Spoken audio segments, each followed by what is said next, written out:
ዶክተር ዲማ ነው። እኔ አንድ ጊዜ አቶ ዶክተር ሌንጮ ባቲ ከጌታቸው ረዳ በአልጀዚራ ላይ ዲስከሽን ነበርና እኛ ገብተን መታገል ህጉን ተቀብለን መታገል እንፈልጋለን ያ አላስገባ ብሎ ነው እንጂ ከኛ ከወይሌቱ ጋር ምንም ግንኙነት የለም ብሎ ነበር። አሁን የኔ ጥያቄ ወያኔ ሲቸግረው በችስ የሚያመጣው ነገር አይታወቅም። ዶክተር ዲማ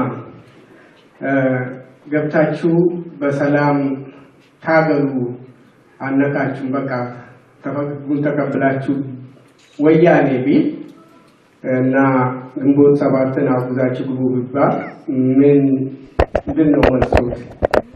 በሰሜን ጎንደር በሚደረገው ጦርነት የነጻነት ኃይሎች ድል እንደቀናቸው መናገራቸው፣ የወልዲያ ዩኒቨርሲቲ ተማሪዎች መታሰራቸው ለቁንጽል መፍትሄ ብለን ከዚህ መንግስት ጋር የሚያደራድረን የለም ሲሉ የኦሮሞ ዲሞክራሲያዊ ግንባር የአመራር አባል መናገራቸው፣ በውጥረት የተሞላው ባህር የሚከበረው የብሔሮች ቀንን የተመለከቱ ርዕሰ ጉዳዮች የዛሬው የዜና ርዕሳኖቻችን ይሆናሉ።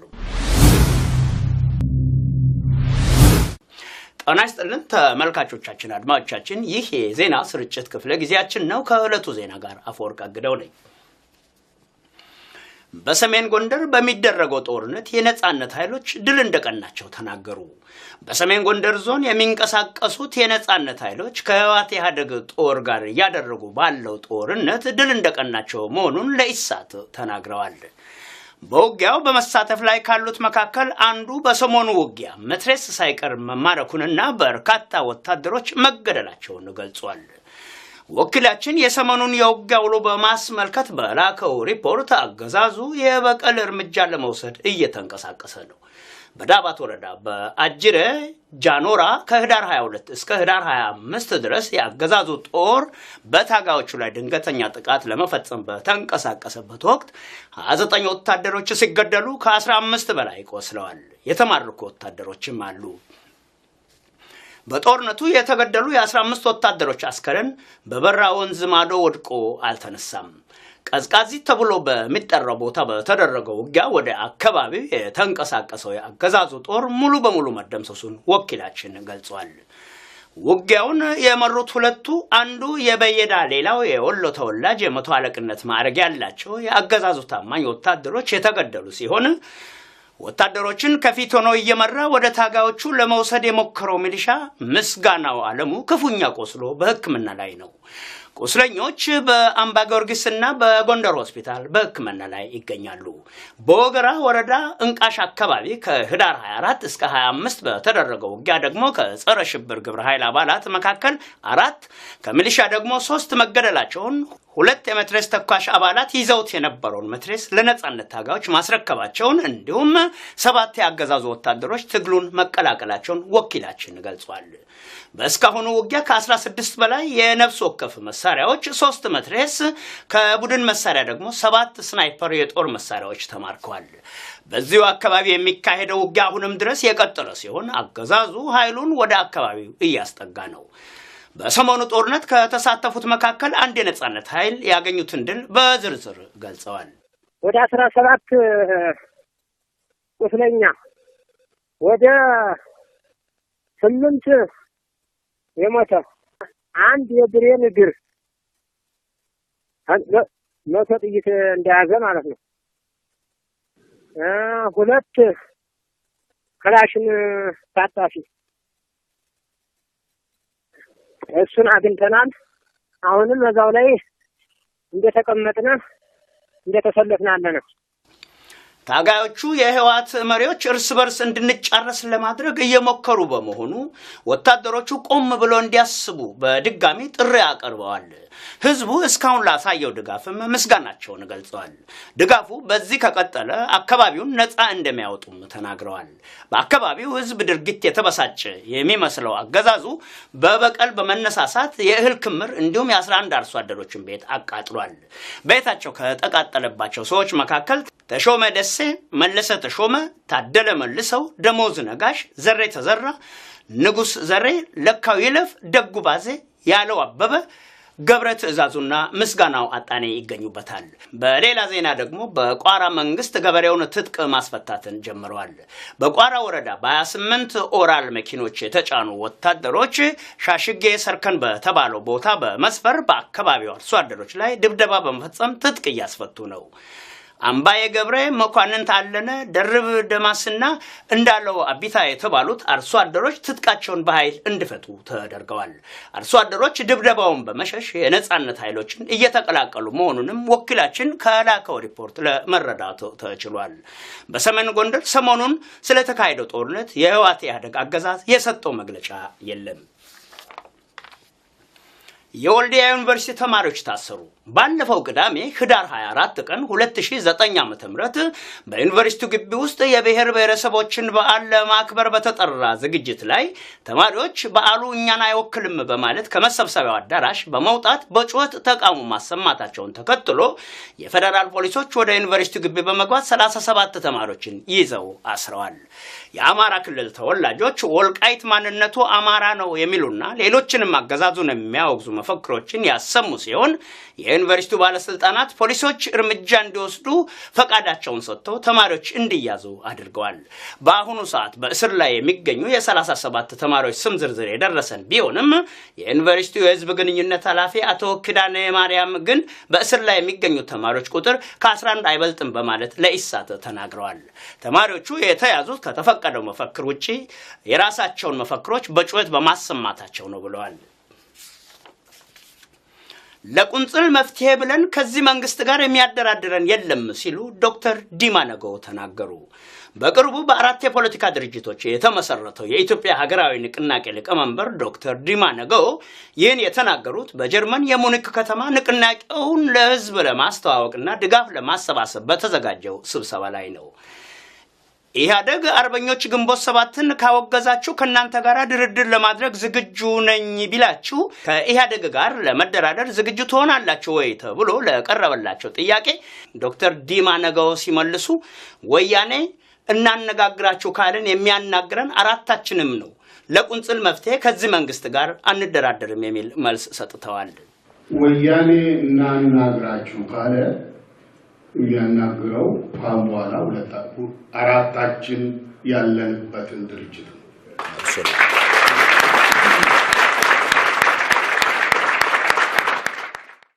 በዚህ ስብሰባ ላይ ንግግራቸውን ያቀረቡት የኢትዮጵያ ሀገራዊ ንቅናቄ የሥራ አስፈጻሚ አባልና የአፋር ነጻ አውጪ መሪ ዶክተር ኮንቴ ሙሳ የምንታገለው ጠላት አገሪቱን በጎሳ አደራጅተው ህዝብን በተለያዩ መንገዶች በመፈረጅ እርስ በርስ በማጋጨት እንዲሁም ያለ የሌለ ጉልበቱን ተጠቅሞ በስልጣን ላይ ለመቆየት የሚፈልግ በመሆኑ ተባብሮ በጋራ መታገልን አስፈላጊ አድርጎታል ብለዋል።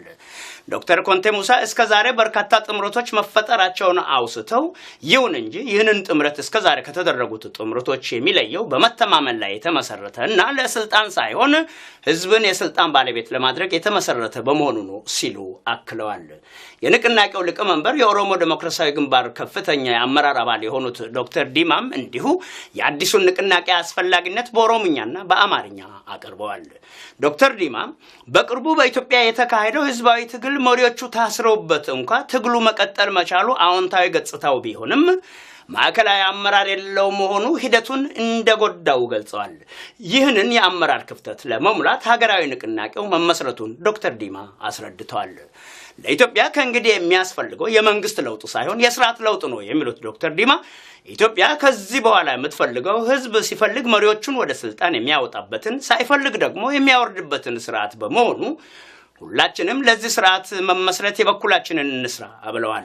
ሰፋ ያለ ጊዜ ወስደው የሀገራዊ ንቅናቄውን መመስረት ተከትሎ የሚነሱትን ጥያቄዎችና ብዥታዎች ለማጥራት የሞከሩት የሀገራዊ ንቅናቄው ምክትል ሊቀመንበርና የአርበኞች ግንቦት ሰባት መሪ ፕሮፌሰር ብርሃኑ ነጋ ሀገራዊ ንቅናቄው በሁለት አንኳር ጉዳዮች ላይ ስምምነት አድርጎ የተመሰረተ ነው ብለዋል። አንደኛው ስምምነቱን የፈረሙት አራቱም ድርጅቶች የኢትዮጵያን ሉዓላዊ አንድነት የሚቀበሉ መሆናቸው ሲሆን ሌላው ደግሞ ሁሉም ድርጅቶች ከእንግዲህ የሚመሰረተው ስርዓት ዲሞክራሲያዊ እንዲሆን መስማማታቸው ነው ሲሉ ገልጸዋል። ሀገራዊ ንቅናቄው ለህዝብ ይፋ በተደረገበት ወቅት የብሔር ውክልና ያለበት መስሎ እንዲቀርብ መደረጉ ስህተት ነበር ያሉት ፕሮፌሰር ብርሃኑ ንቅናቄው የድርጅቶች እንጂ የብሔሮችን ውክልና መሰረት አድርጎ ያልተመሰረተ በመሆኑ ማንኛውም የፖለቲካ ድርጅት የኢትዮጵያን አንድነት የሚቀበል ከሆነና ለዲሞክራሲያዊ ስርዓት መስረታ ለመታገል ዝግጁ ከሆነ በጥምረቱ ውስጥ ገብቶ መሳተፍ እንደሚችል ተናግረዋል። በጥምረቱ ውስጥ የአማራ ህዝብ አልተወከለም በሚል የሚቀርበው ትችት ተገቢ የማይሆነው ጥምረቱን የመሰረቱት ኃይሎች በብሔር ደረጃ እንደራደር ብለው ያልቀረቡ መሆናቸውንና በብሔር ውክልና ድርድር ለማድረግ ፍላጎትም እቅዱም የሌለ በመሆኑ ነው ሲሉ ያብራሩት ፕሮፌሰር ብርሃኑ ሆኖም በአማራው ስምም ይሁን በየትኛውም ብሔር ተሰባስበው የሚመጡ ኃይሎች በቅድመ ሁኔታ የተቀመጡትን ሁለቱን መስፈርቶች እስካሟሉ ድረስ ተጣምሮ ለመስራት የሚከለክላቸው ነገር የለም። በስብሰባው የተሳተፉት በርካታ ጥያቄዎችን ያነሱ ሲሆን ለጥያቄዎቹ መሪዎቹ መልስ ሰጥተዋቸዋል። ዝግጅቱን የሙኒክ የአርበኞች ግንቦት 7 የሥራ አስፈጻሚ አባላት ያዘጋጁት ሲሆን በተደረገው የገቢ ማሰባሰቢያ ስነ ስርዓት ላይ በተደረገ ጨረታ የነጻነት ትግሉን በገንዘብና በተለያዩ መንገዶች በመደገፍ የሚታወቁት ዶክተር ጌታነህ ቡሊ በቢሾፍቱ ኢሬቻ በዓል ላይ በተፈጸመው እልቂት ወቅት ወያኔ ይውደም በእንግሊዘኛ ዳውን ዳውን ወያኔ በማለት መፈክር ሲያሰማ ለነበረውና በአሁኑ ሰዓት በስደት ላይ የሚገኘው ገመዳ ዋሪዮስም ተወዳድረው ከ14000 ዩሮ በላይ በሆነ ዋጋ የአቶ በቀለ ገርባ አንዳርጋቸው ጽጌና ኮሎኔል ደመቀ ዘውደን ምስል የያዘውን ሽልማት አሸንፈው ወስደዋል። በጨረታው ሁለተኛና ሶስተኛ ሆኖ ላሸነፉ ተወዳዳሪዎች ደግሞ አትሌት ሙልጌታ ዘውደ ያበረከተውን ቲሸርት እና ዋንጫ ተሸልመዋል። የፌደራል ፖሊሶችና ወታደሮች ሐረርን አጨናንቀዋል። ወኪላችን እንደገለጸው ህዳር 29 የሚከበረውን የብሔር ብሔረሰቦች በዓል ምክንያት በማድረግ በከተማው የሚታየው የጸጥታ ቁጥጥር የከፋ መሆኑን ገልጸዋል። በርካታ ቁጥር ያላቸው ወታደሮች ወደ ከተማ የገቡ ሲሆን ለጸጥታ ስጋት ናቸው የተባሉ በመቶዎች የሚቆጠሩ ሰዎች ተይዘው ታስረዋል። ከሐረር ወጣ ብሎ በሚገኙ የገጠር ቀበሌዎች በርካታ የኦሮሞ ወጣቶች ተይዘው ታስረዋል። ከ500 በላይ የሚሆኑ የአማራና የሌሎችም አካባቢ ተወላጆች ከተለያዩ አካባቢዎች ተይዘው በምስራቅ እዝ ወታደራዊ ግቢ ውስጥ መታሰራቸውንም ምንጮቹን ዋቢ በማድረግ ወኪላችን ዘግቧል። የባጃጅ አሽከርካሪዎች በዓሉ እስከሚጠናቀቅበት ሰዓት ድረስ በዋና ዋና መስመሮች እንዳይሰሩ ታግደዋል። ትምህርት ቤቶችም ለእንግዶች ማረፊያ በሚል ተዘግተዋል።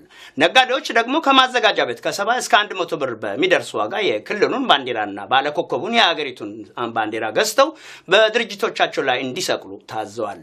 በዓሉ በ1 ቢሊዮን 800 ሚሊዮን ብር በሆነ ወጪ በአፍረጽዮን ኮንስትራክሽን በተገነባው ስታዲየም የሚከበር ሲሆን ከተማውን የማስዋብና ሌሎችንም ተጓዳኝ ስራዎች ከህወሓት ጋር በቅርበት የሚሰሩ ድርጅቶች ኮንትራት ወስደው እየሰሩ ነው። ኬንያ ከሶማሊያ ጋር የሚያዋስናትን የድንበር አጥር አጠናቀቀች።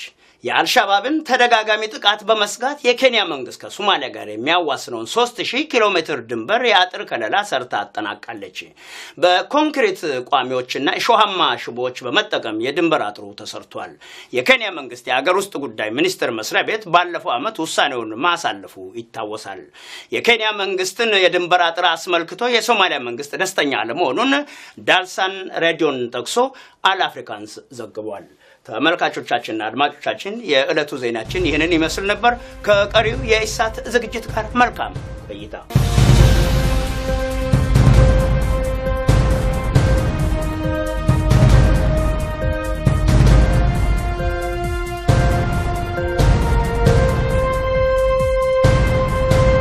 ቀሱት የነጻነት ኃይሎች ከህወሓት ኢህአዴግ ጦር ጋር ያደረጉ ባለው ጦርነት ድል እንደቀናቸው መሆኑን ለኢሳት ተናግረዋል። በውጊያው በመሳተፍ ላይ ካሉት መካከል አንዱ በሰሞኑ ውጊያ መትረየስ ሳይቀር መማረኩንና በርካታ ወታደሮች መገደላቸውን ገልጿል። ወኪላችን የሰሞኑን የውጊያ ውሎ በማስመልከት በላከው ሪፖርት አገዛዙ የበቀል እርምጃ ለመውሰድ እየተንቀሳቀሰ ነው። በዳባት ወረዳ በአጅረ ጃኖራ ከህዳር 22 እስከ ህዳር 25 ድረስ የአገዛዙ ጦር በታጋዮቹ ላይ ድንገተኛ ጥቃት ለመፈጸም በተንቀሳቀሰበት ወቅት 29 ወታደሮች ሲገደሉ ከ15 በላይ ቆስለዋል። የተማረኩ ወታደሮችም አሉ። በጦርነቱ የተገደሉ የ15 ወታደሮች አስከሬን በበራ ወንዝ ማዶ ወድቆ አልተነሳም። ቀዝቃዚት ተብሎ በሚጠራው ቦታ በተደረገው ውጊያ ወደ አካባቢው የተንቀሳቀሰው የአገዛዙ ጦር ሙሉ በሙሉ መደምሰሱን ወኪላችን ገልጿል። ውጊያውን የመሩት ሁለቱ አንዱ የበየዳ ሌላው የወሎ ተወላጅ የመቶ አለቅነት ማዕረግ ያላቸው የአገዛዙ ታማኝ ወታደሮች የተገደሉ ሲሆን ወታደሮችን ከፊት ሆኖ እየመራ ወደ ታጋዮቹ ለመውሰድ የሞከረው ሚሊሻ ምስጋናው አለሙ ክፉኛ ቆስሎ በሕክምና ላይ ነው። ቁስለኞች በአምባ ጊዮርጊስና በጎንደር ሆስፒታል በሕክምና ላይ ይገኛሉ። በወገራ ወረዳ እንቃሽ አካባቢ ከህዳር 24 እስከ 25 በተደረገው ውጊያ ደግሞ ከጸረ ሽብር ግብረ ኃይል አባላት መካከል 4 ከሚሊሻ ደግሞ 3 መገደላቸውን 2 የመትረየስ ተኳሽ አባላት ይዘውት የነበረውን መትረየስ ለነጻነት ታጋዮች ማስረከባቸውን እንዲሁም 7 ያገዛዙ ወታደሮች ትግሉን መቀላቀላቸውን ወኪላችን ገልጿል። በእስካሁኑ ውጊያ ከ16 በላይ የነፍስ ወከፍ መሳሪያዎች 3 መትረየስ ከቡድን መሳሪያ ደግሞ 7 ስናይፐር የጦር መሳሪያዎች ተማርከዋል። በዚህ መሆኑንም ወኪላችን ከላከው ሪፖርት ለመረዳት ተችሏል። በሰሜን ጎንደር ሰሞኑን ስለተካሄደው ጦርነት የህወሓት ኢህአዴግ አገዛዝ የሰጠው መግለጫ የለም። የወልዲያ ዩኒቨርሲቲ ተማሪዎች ታሰሩ። ባለፈው ቅዳሜ ህዳር 24 ቀን 2009 ዓ.ም በዩኒቨርሲቲው ግቢ ውስጥ የብሔር ብሔረሰቦችን በዓል ለማክበር በተጠራ ዝግጅት ላይ ተማሪዎች በዓሉ እኛን አይወክልም በማለት ከመሰብሰቢያው አዳራሽ በመውጣት በጩኸት ተቃውሞ ማሰማታቸውን ተከትሎ የፌደራል ፖሊሶች ወደ ዩኒቨርሲቲው ግቢ በመግባት 37 ተማሪዎችን ይዘው አስረዋል። የአማራ ክልል ተወላጆች ወልቃይት ማንነቱ አማራ ነው የሚሉና ሌሎችንም አገዛዙን የሚያወግዙ መፈክሮችን ያሰሙ ሲሆን የዩኒቨርሲቲው ባለስልጣናት ፖሊሶች እርምጃ እንዲወስዱ ፈቃዳቸውን ሰጥተው ተማሪዎች እንዲያዙ አድርገዋል። በአሁኑ ሰዓት በእስር ላይ የሚገኙ የ37 ተማሪዎች ስም ዝርዝር የደረሰን ቢሆንም የዩኒቨርሲቲው የህዝብ ግንኙነት ኃላፊ አቶ ኪዳነ ማርያም ግን በእስር ላይ የሚገኙ ተማሪዎች ቁጥር ከ11 አይበልጥም በማለት ለኢሳት ተናግረዋል።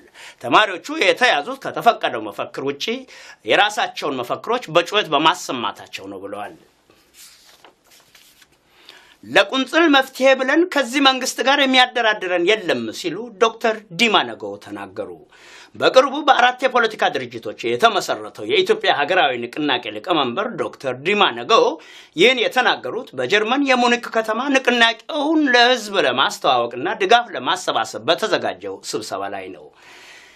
ኢህአዴግ አርበኞች ግንቦት 7ን ካወገዛችሁ ከናንተ ጋር ድርድር ለማድረግ ዝግጁ ነኝ ቢላችሁ ከኢህአዴግ ጋር ለመደራደር ዝግጁ ትሆናላችሁ ወይ ተብሎ ለቀረበላቸው ጥያቄ ዶክተር ዲማ ነገዎ ሲመልሱ ወያኔ እናነጋግራችሁ ካልን የሚያናግረን አራታችንም ነው። ለቁንጽል መፍትሄ ከዚህ አካባቢ የሚካሄደው ውጊያ አሁንም ድረስ የቀጠለ ሲሆን አገዛዙ ኃይሉን ወደ አካባቢው እያስጠጋ ነው። በሰሞኑ ጦርነት ከተሳተፉት መካከል አንድ የነጻነት ኃይል ያገኙትን ድል በዝርዝር ገልጸዋል።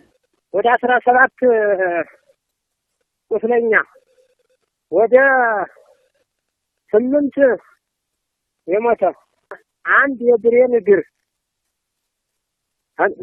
መቶ ጥይት እንደያዘ ማለት ነው። 2 ክላሽን ታጣፊ እሱን አግኝተናል።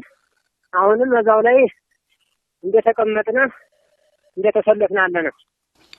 ታጋዮቹ የህወሓት መሪዎች እርስ በርስ እንድንጫረስ ለማድረግ እየሞከሩ በመሆኑ ወታደሮቹ ቆም ብለው እንዲያስቡ በድጋሚ ጥሪ አቀርበዋል።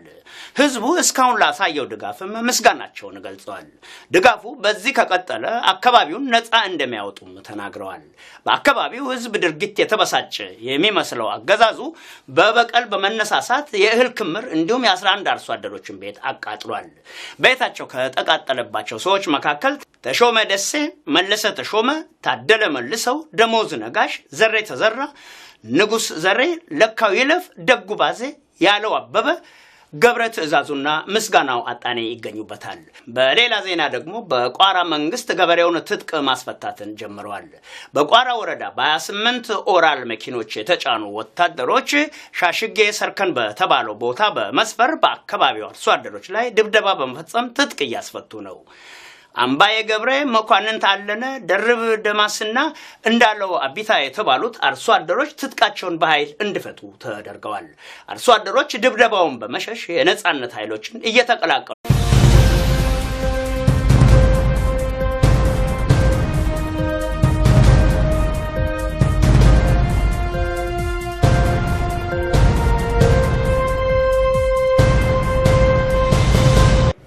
ዶክተር ዲማ ነው።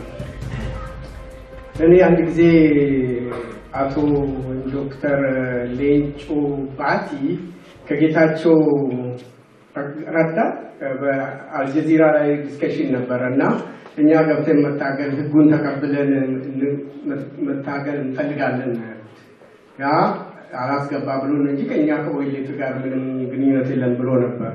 አሁን የኔ ጥያቄ ወያኔ ሲቸግረው በቸስ የሚያመጣው ነገር አይታወቅም። ዶክተር ዲማ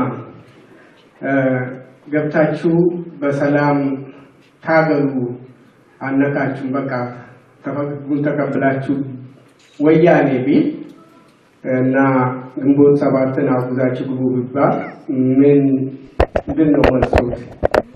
በሰሜን ጎንደር በሚደረገው ጦርነት የነጻነት ኃይሎች ድል እንደቀናቸው መናገራቸው፣ የወልዲያ ዩኒቨርሲቲ ተማሪዎች መታሰራቸው ለቁንጽል መፍትሄ ብለን ከዚህ መንግስት ጋር የሚያደራድረን የለም ሲሉ የኦሮሞ ዲሞክራሲያዊ ግንባር የአመራር አባል መናገራቸው፣ በውጥረት የተሞላው በሐረር የሚከበረው የብሔሮች ቀንን የተመለከቱ ርዕሰ ጉዳዮች የዛሬው የዜና ርዕሳኖቻችን ይሆናሉ። ጤና ይስጥልን ተመልካቾቻችን፣ አድማጮቻችን፣ ይህ የዜና ስርጭት ክፍለ ጊዜያችን ነው። ከዕለቱ ዜና ጋር አፈወርቅ አግደው ነኝ። በሰሜን ጎንደር በሚደረገው ጦርነት የነጻነት ኃይሎች ድል እንደቀናቸው ተናገሩ። በሰሜን ጎንደር ዞን የሚንቀሳቀስ መንግስት ጋር አንደራደርም የሚል መልስ ሰጥተዋል። ወያኔ እናናግራችሁ ካለ የሚያናግረው በኋላ አራታችን ያለንበትን ድርጅት ነው።